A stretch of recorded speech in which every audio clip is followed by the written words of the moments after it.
Good afternoon. It's Thursday, the 26th of October 2017, just after 1 o'clock. Welcome to UK Column News. I'm your host, Brian Gerrish. With me in the studio, Mike Robinson. Now, we're delighted to be joined today by Caroline Stevens, who's a Leave campaigner. We're delighted to have Caroline on the programme. With her is David Ellis of Strategic Defence Initiatives. For this news, we are concentrating on EU military unification. This is something that UK Column has been warning about for many years. We're now seeing this come to fruition, but maybe there are people in the audience today still wondering, why is this such an important thing? Let's put this quote on screen. Here it is: the European Union defence plans are associated with the eventual formation of a European federal state. Under the current system of unaccountable governance, this means they will be run by an unelected oligarchy. A nation state that contracts out its defence has ceased to be. Let's underline that. A nation state that contracts out its defence has ceased to be a nation state. We think this is a wonderful paragraph. It is accurate. The warning is very clear there. But UK Column is going to add this, that a government that gives away the nation's defence so that the nation state ceases to exist is guilty of treason. And anybody who knows this is going on and does nothing is guilty of the crime of misprision of treason. So we say that events that are unfolding at the moment extremely quickly under the smokescreen of Brexit could result in the fact that we no longer have a nation state. So that's how important we think it is. Is the evidence there to show what's happening? Well, we think it is clearly there. Let's have a look at this one European document to start off before Mike Robinson gets into a bit more detail. In Defence of Europe, defence integration as a response to Europe's strategic moment.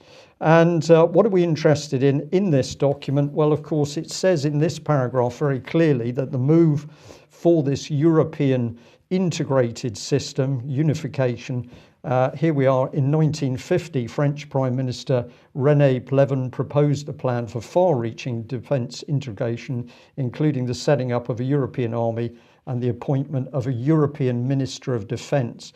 And this was with common uniforms, common budget, common joint military procurement and common institutions. So no messing around there. And down at the bottom they say, this has been delayed for many years, but now's the time. If not now, when can we get this in? So this is very, very important. And this is the other part in this document. It says very clearly that one of the major drivers for this is savings, and that by spreading procurement of military equipment across the EU, huge savings can be made, and thus the EU can be put on a military basis with the United States. That's really how they see it. Absolutely. Now, that document was published in 2015. It was written by a team of people headed up by Michel Barnier, who is, of course, the lead Brexit negotiator for the European Commission. And we showed this document last week because this was the other key quote from the front page. Europe needs to move from the current patchwork of bilateral and multilateral military cooperation to gradually increased defence integration. The permanent structured cooperation, PESCO, provided in the Lisbon Treaty, could become a game changer in European security by enabling willing member states to move forward. And as we highlighted last week, the sudden momentum that's building over defence discussions, particularly between the UK and other countries, building up. Last week we had, or the week before last, we had Defence Secretary Michael Fallon and Foreign Secretary Boris Johnson meeting their Polish counterparts to discuss a defence agreement there, to go with the Lancaster House defence agreements between UK and France, and also defence agreements between UK and Germany. Well, speaking of PESCO, of course, in the run-up to last week's European Council meeting, we had this from the European Union saying that PESCO could be launched by the end of 2017. Mogherini early in September was saying, today we have registered a broad consensus on the main lines of permanent structured cooperation. That was at the Tallinn Defence Ministers meeting, which was where the UK was represented. And of course, if you look through the various documents on this, for example, from Jane's, the defence periodical that's absolutely considered the sort of global authority on defence matters, when they've been talking about permanent structured cooperation, PESCO, in the past, they've been saying that a number of countries, for example, Poland, Czech Republic, Romania, and others don't want to be part of it. That was their previous line. But in June this year, we had Poland agreeing to join it. And just in the last week or two, we've had the Czech Republic agreeing to join, and we've had Romania agreeing to join. So everybody is joining this as quickly as they possibly can. So what's next? This was the agenda for last week's European Council meeting. As you can see, each agenda item has a little bit of a summary, but for some reason, when it came to defence, it just says PESCO. That's it, just one acronym, no other content there, no description of what it is they're discussing. So clearly they're not, it is staggering to me how much defence is hidden at the moment with regard to public statements, and as we'll come on to in a second, with regard to the activities of the European, Jean-Claude Juncker and so on. So this was the European Council minutes, and this is what they had to say, or the resume for the European Council meeting. Heads of state or government will resume discussions on the permanent security cooperation. And we have to remember that Theresa May was part of that, and she has made no comment so far about what was discussed, what was agreed. We know that from the Tallinn meeting earlier in the year that it was agreed to proceed with this, but we don't know we don't have any specific comments from the UK government about what our involvement is going to be in it or not. And I think it's particularly interesting that there's no denials. Yeah. Silence. Now, this was the other point.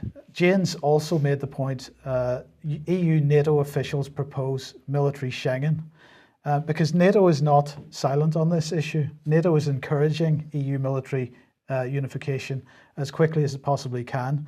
And we have had meeting after meeting between Jens Stoltenberg and Federica Mogherini, effectively the European Union's foreign minister.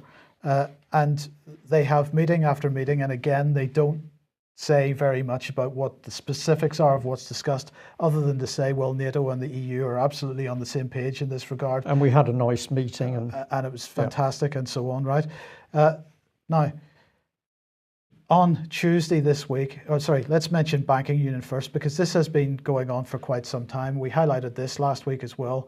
The quote was, as indicated by President Juncker in the State of the Union address on the 13th of September 2017, the banking union must be completed if it's to deliver its full potential as part of a strong economic and monetary union and complementary to the capital markets union. And as David Ellis has been pointing out from the beginning, we've got to have banking union, and we're going to get a treasury and a single point budget for EU military.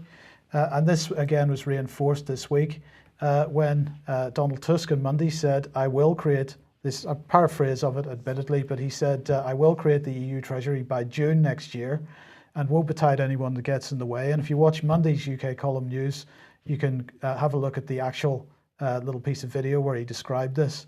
But then on Tuesday, he was followed up with Jean-Claude Juncker, who released the European Commission's 2018 work programme. And here we go. Here is the work programme. Two main areas. Defence not mentioned in this at all, Brian. But let's have a look at this area, the area of a deeper and fairer economic and monetary union. And number 14 there, creation of a permanent and accountable European Minister of Economy and Finance.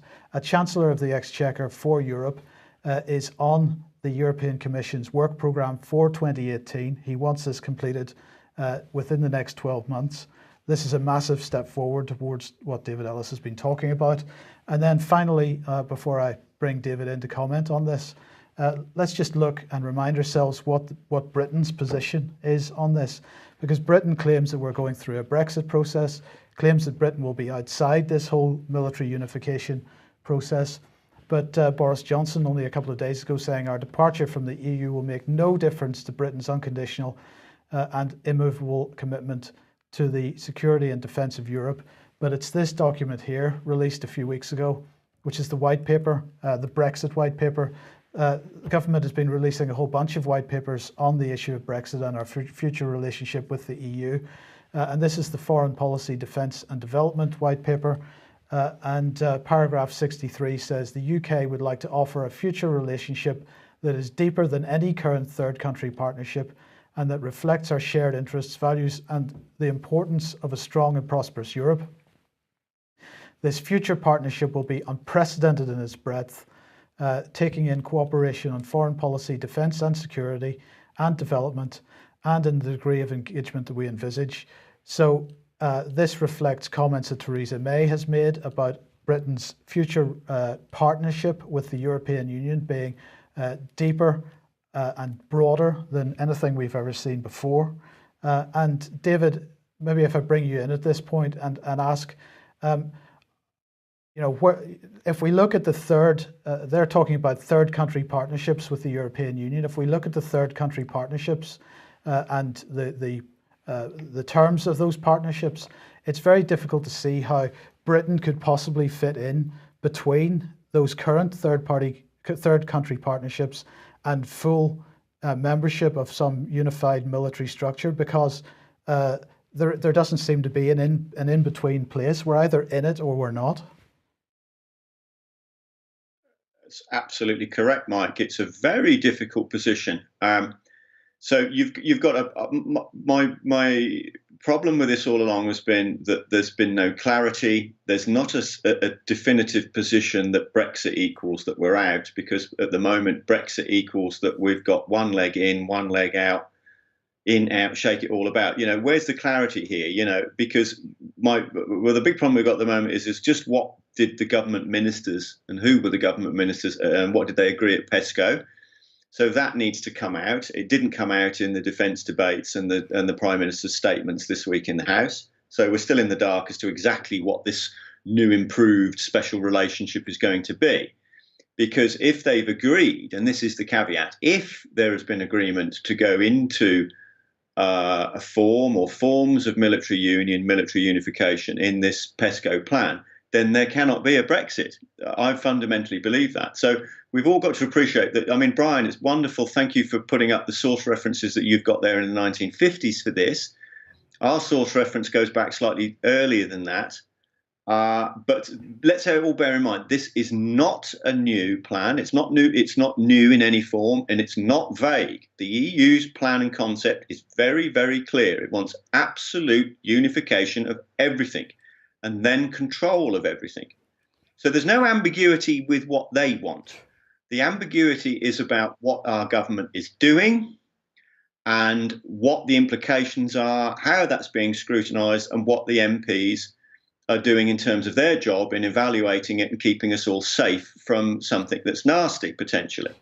So that's my big problem. This is not vague, and this is nothing new. The concept is very, very clear, and it's totally obvious that they want our military and they want a unification of everything. David, so it's what our ministers are doing in agreeing. David, if they are, or what they're doing. Okay, I'll just interject there because this is an absolutely key point. You're saying that when we look at the documents, we look at what the European Union has consistently said, the pathway is there to this full EU military system.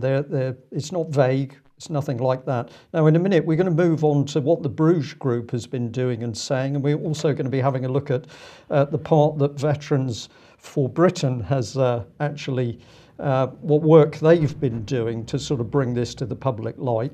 Before we go there, we're just bringing this last one, ramming home to people that this thing is real.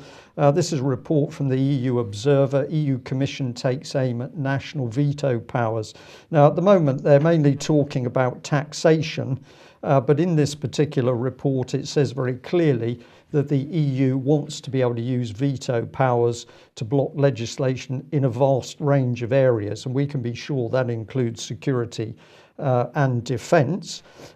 So there we are, we've got more EU powers coming through. And as David, as you've described, 1 foot in the EU camp and 1 foot out. Perhaps we can bring Caroline in here now. Caroline Stevens, you've been a very active campaigner in the Leave movement. All of these EU documents are floating around. How many of these documents have you seen previously? That's my first question. And the second part is, how many people involved in Leave have seen these documents? Good afternoon, and thanks for inviting me onto the show. I did talk about the EU defence and military union before the referendum, but it wasn't something that was particularly talked about by many of the Leave groups at all.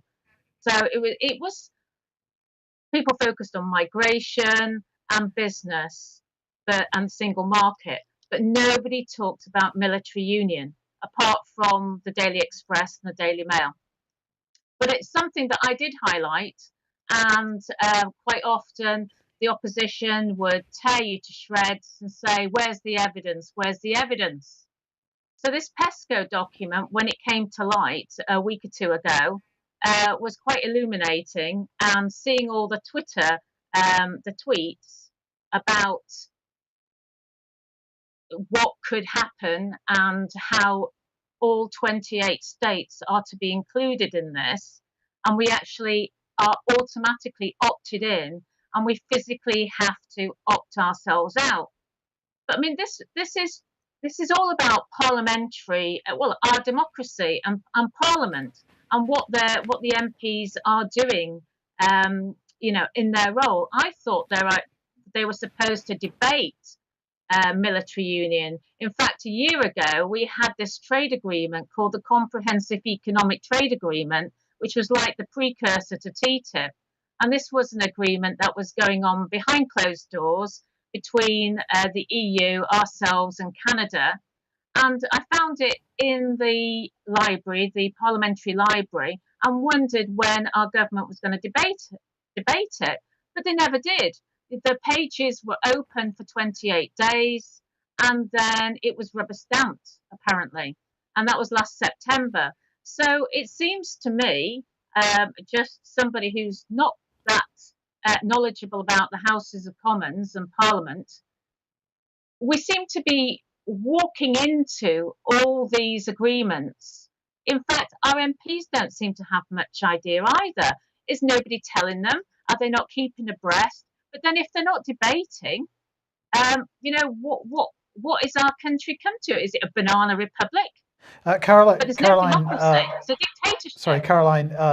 This is a really important point because a moment ago I showed a couple of news stories which showed that the Czech Republic and Romania had agreed to join PESCO, but both of those news stories made the point that their national parliaments had discussed this issue and had given approval to their respective prime ministers to go to the European Council meeting and agree to take part in PESCO. Yeah. This is not something that's happened in the UK at all. It didn't happen with the Lancaster House agreements, which brought us into a defence union with France in 2010.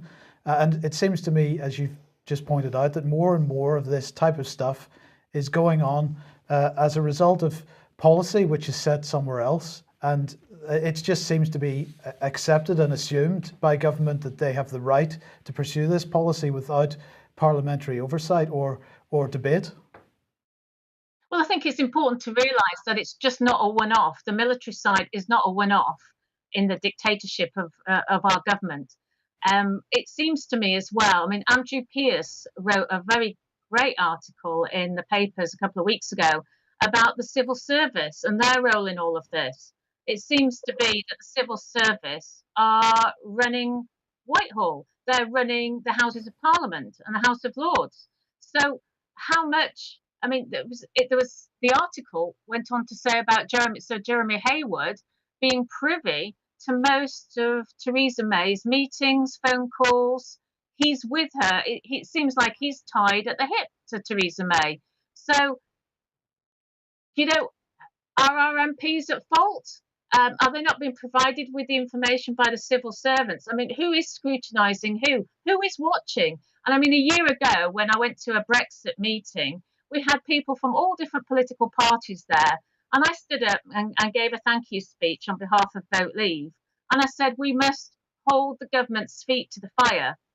Who's going to do that? So it's us, the people, that have got to take back control, it would appear, from even our parliamentarians. So last week, when I saw these tweets about potentially having military integration, I thought, well, we better get a campaign going. So we set up an e-petition.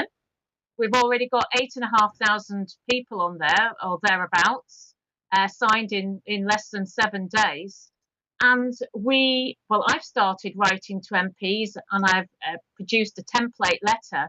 And I'm encouraging all people, not just Brexiteers, but I'm sure there's lots of people who voted to remain in the EU. They never expected, they never believed the hype about any sort of military union. So really it's a case of, it's for the people to take back control. The MPs will have to take account of all our letters, all our emails, and we should be meeting our constituency MPs. We don't have to just write to our own MPs, but we need to be proactive and not expecting everybody else to do something. We all can write a letter to our MPs and to others. There's 650 MPs to go at. So, there's quite a bit of letter writing, but using the same letter 650 times. And the MPs need to know that they will lose out at the ballot box if we give away our military. Yep. I mean, it's the jewel in the crown, isn't it? I mean... Yep. Oh, okay, well, look, I'd like to just bring this one back up on screen a second, Brian, because that second paragraph there, among them is a plan to prevent EU states from using veto powers to block legislation in areas that usually demand a unanimous agreement, like in taxation. And this is really important because this is one of the areas that David Ellis has always said was going to be an issue for us, a single point European taxation. And if member states are not allowed to veto that, that's a major step forward. It's unbelievably dangerous, and we've put all this package of information together for the news today. None of this, of course, has been revealed on the BBC, and it won't be, because this is really taking the lid off what's happening. But this is the EU grabbing more powers, and Britain is allowing this to happen, despite the lie, of course, from Theresa May that there is a thing called Brexit. I'll just skip over this one, and we'll come on to another slide. Right now, who is doing something about what's happening? Well, we're just going to focus for a bit on Veterans for Britain, because this at the moment appears to be the key organisation that says it's standing up to fight for Britain's military, and also to fight against the EU and to fight for Brexit itself. This is their website. I have to say I was a bit surprised. I think it's the last publication entry on there is the 16th of May. Why am I surprised? Because things are moving so fast at the moment, and I would have expected a campaign organisation to be on this on certainly a week-by-week basis, if not a day-by-day basis. But beg your pardon, let's switch across to this. This is the Bruges Group meeting, which took place recently, and of course Veterans for Britain were able to take part in that. Now, on screen, I've just got the three key areas that the Bruges Group said people in the UK were concerned about: sovereignty, migration, economy. I'm saying they're not saying much on military unification, and I think that's correct. But isn't it interesting that even the Bruges Group recognises that sovereignty, the issue of sovereignty, is important to people? And we started off with that statement earlier on, that paragraph saying that if EU military unification goes ahead, then we are no longer going to have a sovereign state. So my first question is, that being the case, why isn't the Bruges Group talking about EU military unification? I'll run through a couple of things and then we'll bring David Ellis back in. Here's Veterans Britain. They say they're informing the debate, and they had a pre-meeting, which was they were obviously here as guests of the Bruges Group, but this element by Veterans Britain took place a little bit earlier. And here's some of the board or the panel rather, who are speaking out about what's happening in UK. Now, I'm just going to say straight off, I thought these people would be passionate. And if I look at this panel, the younger members were spending a lot of time looking at their feet, looking at the desk. Nobody stood up. Nobody really engaged the audience. I don't know who the gentleman is on the right, the extreme right. He didn't seem to do much at all. But let's have a look at what was said. This is Will Carver, one of the younger, he is ex-military, but one of the younger ex-military people, veterans for Britain. And he says that a best achievement was the 25th of May when 14 retired senior officers, including former commander of the SAS, 2 commanders in nuclear deterrent, a vice chief of defence staff and a former deputy commander of NATO forces in Afghanistan, broke ranks and announced their support for a leave vote out of the blue. And we had a full page coverage in every broadsheet, tabloid and media channel. And after that, defence was never brought up again by the Remain campaign. Now, I may be a bit tough here, but I'm going to say I think this is a pretty weak statement, because if the best they've achieved was something on the 25th of May, and that was a newspaper article, what have they been doing in the meantime? David, am I being too hard on this outfit? That's a superb question. I mean, we've got to just go from the outset. So the reason all of those military guys got up and spoke out was because of the number 10, the Cameron number 10 letter that was taking officers' names in vain without their consent, that we were tipped off by a source that we had in number 10. And we subsequently had some discourse with a former chief of defence staff.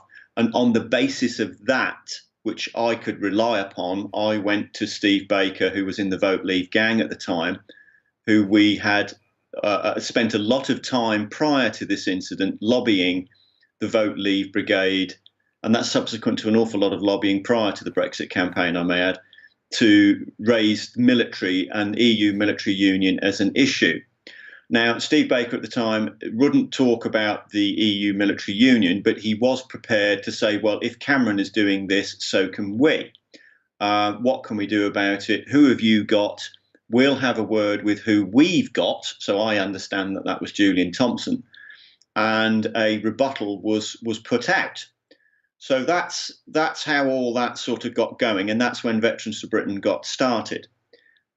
So what have they been doing in between? I mean, that's a terrific question, because some of the paperwork there, I think, is not really being as succinct as I would want to see. And I can appreciate this is very difficult, because getting anything out in the media is hard work, particularly on this issue.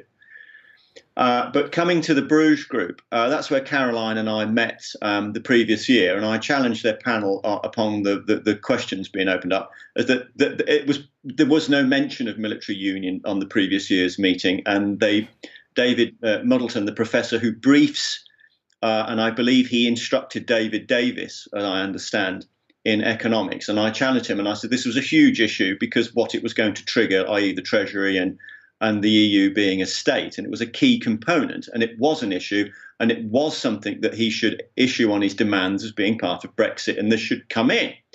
And that went down absolutely as it wasn't important, and he argued with me there and saying it wasn't an issue, and I said it was. We subsequently had email dialogue, and he finally accepted, because there are vast sums of money involved, of course, huge sums of money. As a start, we're seeing, and we're already seeing Poland increase their budget. But at the time, 2% across the entire GDP of the whole EU zone, including Britain, is a vast sum of money. And believe you me, that is an issue.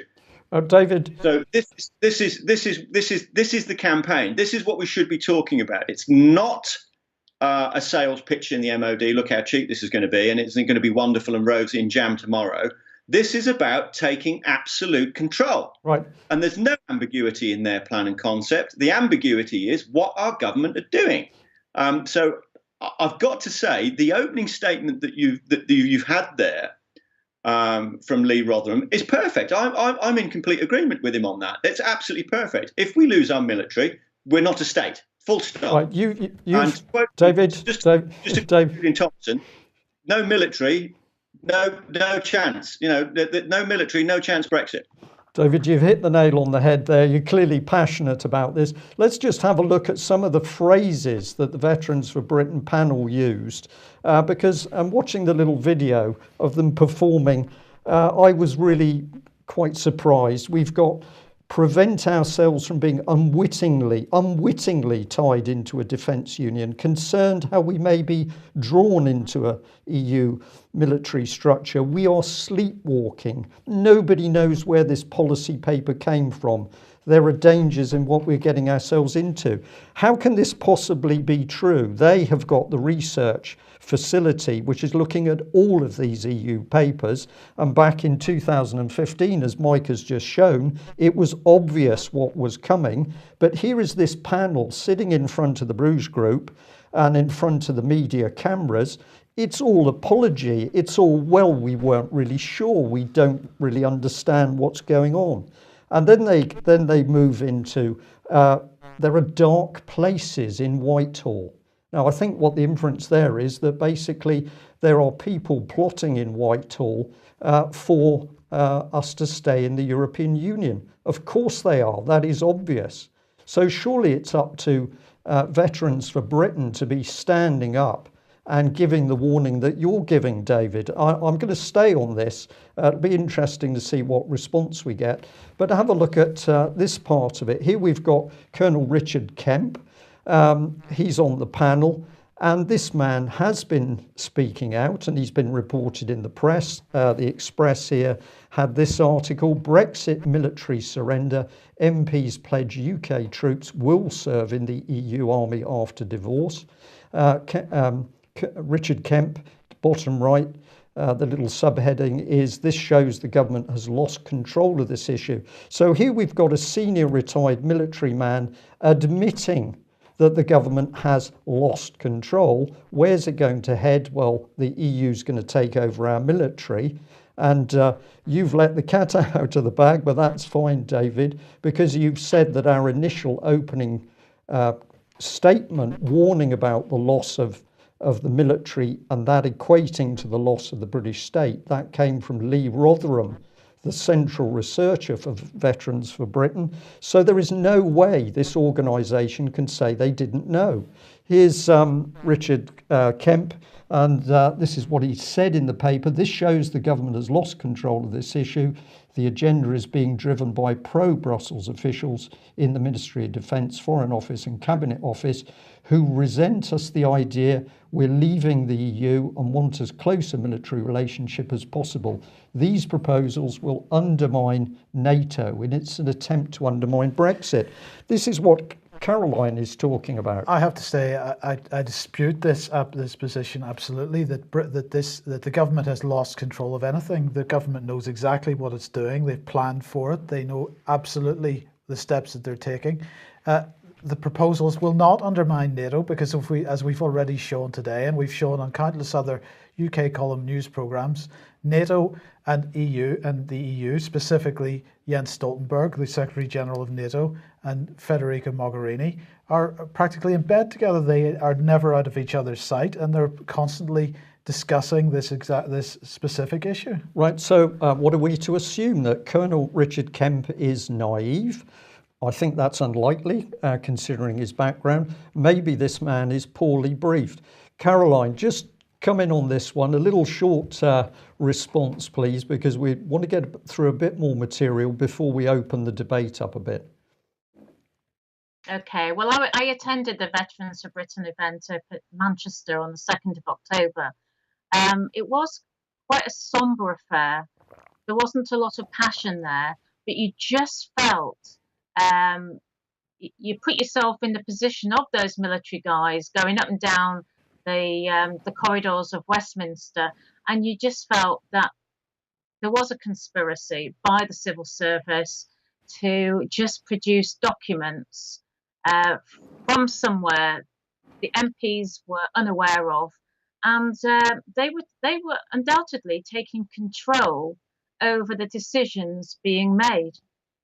So yes, it is frightening, because you just don't think. It's like being told Santa Claus doesn't exist when you're about 5 years of age. You think your MPs are actually in control. And they're not. So Uh, they're not. Caroline, earlier on, we were just having an informal chat, and when I mentioned to you the fact that I looked at the Veterans for Britain panel and I found it incredibly lackluster. These people look to me partly asleep, and I personally expect a lot more of ex-military people.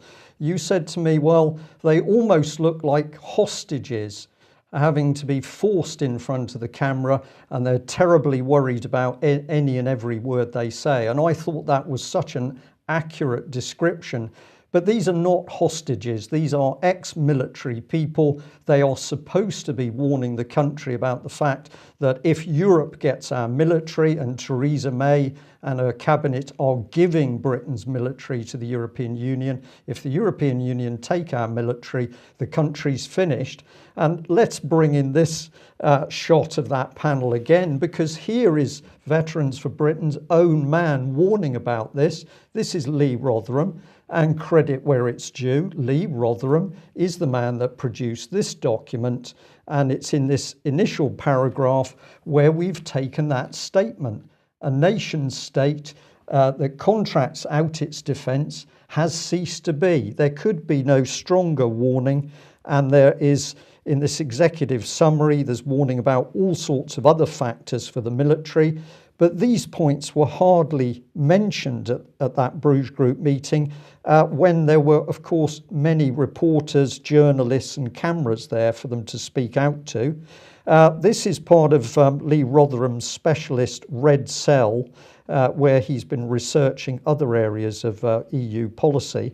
Now, some of this puzzles me because, having said we're in danger of losing the nation state, in this document, he's busy talking about the fact that the government can create its own law, and it needs to do this in order to counter the tentacles of the EU, but we need to do this for the NHS and the intelligence services. David, this man confuses me. It may be me, not necessarily Lee Rotherham himself, but I look at his text and I find it difficult sometimes to see where he's going. If he states we're in danger of losing the nation, then where is the text and the argument to back that up? Yeah, I mean, we've got to just try and be succinct on this and try and be clear, and we want a clear message. So the terms of reference are very, very important. So whilst Lee's sort of that sort of I'm going to call it a cornerstone there, it's a fundamental. I'm in agreement with that. That's almost like the conversation that Lord Tebbit and I had, who was one of the few Conservatives that would engage and talk about this. So I've got to then sort of say to the board there and Colonel Kemp that I've said this over and over again in emails that I've sent out to these guys and others that are not in this group. So there are other officers that are in the network. That the terms of reference are key. That we need to switch on the Brexiteers, and the only way we're going to get that is we've got to franchise them in that this relates to them and Brexit and our country. Because referring to an EU army disenfranchises everyone instantaneously. Because the vox pop I get instantly is, well, we're leaving, so don't worry about that. It's irrelevant. So even the MPs are doing that, let alone the man in Joe Bloggs and whatnot in the street. So this is about unifying, which is a process the EU owns, our entire military and the procurement and the budgets and the policy at single point control. So that's the lock, stock and barrel. And for them, that's an all-in concept. So that's the nukes as well, not just the boots. So it's unifying, if we want to use army, but it's Navy, Air Force and everything. But if we want to say army, it's unifying our army into the EU. Right. Because it's not an EU army. It's our stuff that we will give in for free, that for generations we have paid for, massive sums of money, blood, sweat and tears and war, that we're going to hand that over to a supranational state for free and then get a tax bill.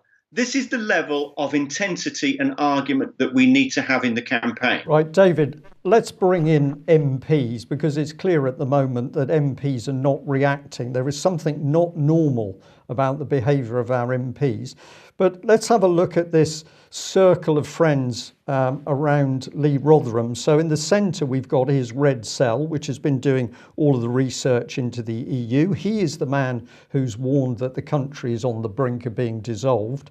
And these are some of the people that I can see that he has some form of relationship with, but I'm not hearing any of these people speaking out. David Davis certainly isn't, Lord Lamont, John Redwood. What do you know about these people? Are they actually doing something in the background that we can't see, or is there a wall of silence? I think that's a terrific question in terms of what's actually coming out into debate and briefing. I mean, the only thing I can comment on there, of course, is that Lee and Veterans for Britain gave a briefing to the 1922 Backbench Committee, and I was privileged to be at that meeting. So I witnessed Lee and Tim Cross, a senior ex-officer, deliver that paper to John Redwood and James Gray, Jack Lepresti, who was chair of the 1922 Backbench Committee. So all Conservatives. A closed shop in essence, and deliver that paper. I didn't see that cornerstone argument come out. I didn't see the succinct terms of references and the kind of language that I used. I've got to say that John Redwood, I was perfectly okay with what John Redwood said at that meeting in terms of the industry and what it meant for our industry and our future capability to make things. I hadn't got a problem with what he said.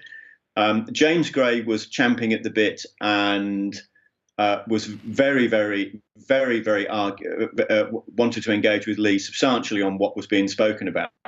But there is clearly at that meeting that delivering the message was difficult. I didn't speak, which I think is unfortunate. But I think this is where we've got to have said all along. And this is something from Lord Boyce when I met him a few years ago. This has to be done collectively. Right. It would be much more effective if it was done collectively because, as you rightly alluded to, a lot of these people are very, very close to each other. A lot of these people very close to each other.